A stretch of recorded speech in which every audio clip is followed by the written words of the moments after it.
नमस्कार मंडळी, मी कवितास किचन आणि ब्लॉग मराठी या माझ्या यूट्यूब चॅनलमध्ये तुमचं सगळ्यांचं मनापासून स्वागत करते मी. तर मित्रमैत्रिणींनो, आज आपण बघणार आहोत आजच्या व्हिडिओमध्ये अगदी साधा सिंपल असा व्हिडिओ आहे. जे आपण बाजारातलं दही वगैरे आणतो ना, त्याच्यापेक्षा सुंदर असं दही आपण घरी बनवू शकतो.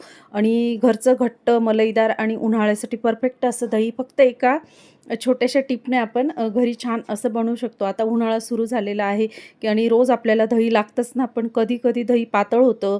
तर आज मी तुम्हाला दाखवणार आहे अगदी घट्टसर दही बनवण्याची सोपी आणि खात्रीशीर पद्धत.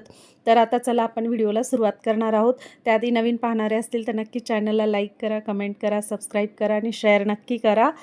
मैत्रिणींनो, आपल्या आईच्या हातचं दही आठवतं आहे ना आपल्याला? आज त्याच चवीचं घरगुती दही आपण अगदी सोप्या पद्धतीने बनवणार आहोत. तर आज मी तुम्हाला काही छोट्या पण महत्त्वाच्या टिप्स सांगणार आहेत, ज्यामुळे तुमचं दही नेहमी परफेक्ट बनेल.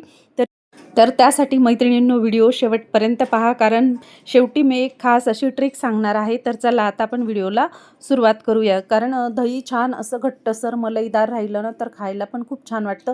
आणि आता उन्हाळ्यामध्ये म्हटलं तर आपल्याला सकाळच्या जेवणासोबत म्हणजे दुपारी आपण जेवतो ना, त्यावेळेस दही आपल्याला ताटात हवंच. तर खूप असं मलईदार घट्टसर खापूप्रमाणे दही बनवून तयार होतं. तर चला आपण त्या पद्धतीने आपण बनवणार आहोत. आपण जसं बाजारातनं आणतो ना, तर कधी-कधी एकदम मिळमिळीत दही येतं, ते अजिबात परफेक्ट राहत नाही. तर दरवेळी तुम्ही परफेक्ट दही बसवू शकता. इतकं सुंदर आणि सोपी पद्धत नक्की सेव्ह करून ठेवा मित्रमैत्रिणींनो. खूप सुंदर दही तयार होतं.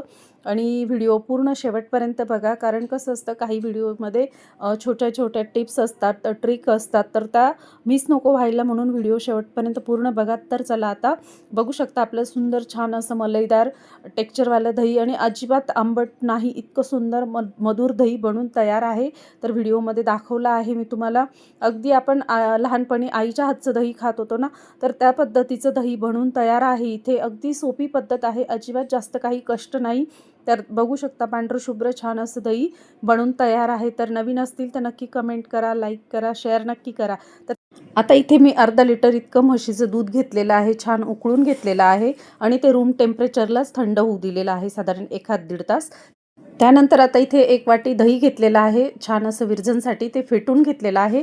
आणि मैत्रिणींनो, लक्षात ठेवा, जेव्हाही तुम्ही दही बनवणार तेव्हा दही जेव्हा आपण विरजनसाठी वापरतो ना, तर ते छान असं फेटून घ्यायचं आणि एकजीव करून घ्यायचं. बघू शकता तुम्ही किती छान असं एकजीव करून घेतलेलं आहे, कारण ते व्यवस्थित सेट होतं. आणि असंच जर दही टाकलं तर ते अजिबात प्रॉपर सेट होत नाही. आणि दूध जरासं कोमट असतानाच आपल्याला ही दही त्यात घालून घ्यायची. तर खूप छान असं आपलं दही छान सेट बसतं आणि छान येतं चवीला पण आणि घट्टसर बनतं. तर बघू शकता आपल्याला ह्या पद्धतीने ही टिप आणि ट्रिक आहे मैत्रिणींनो.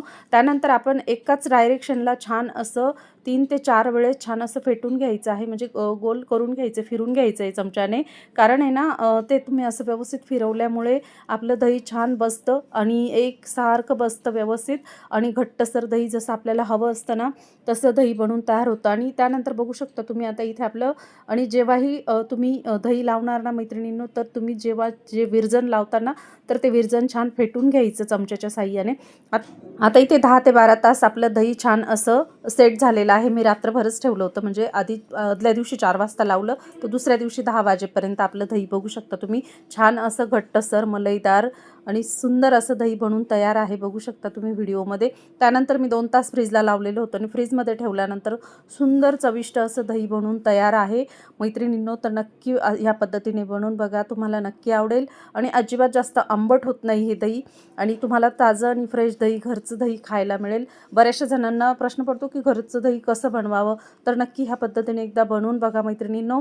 आणि अजून आहे एक टिप, जर तुमच्याकडे विरजण लावायला दही वगैरे नसेल, तर तुम्ही लिंबू पावडर थोडंसं दुधात मिक्स करून, थोडंसं दूध मिक्स करून घालू शकता.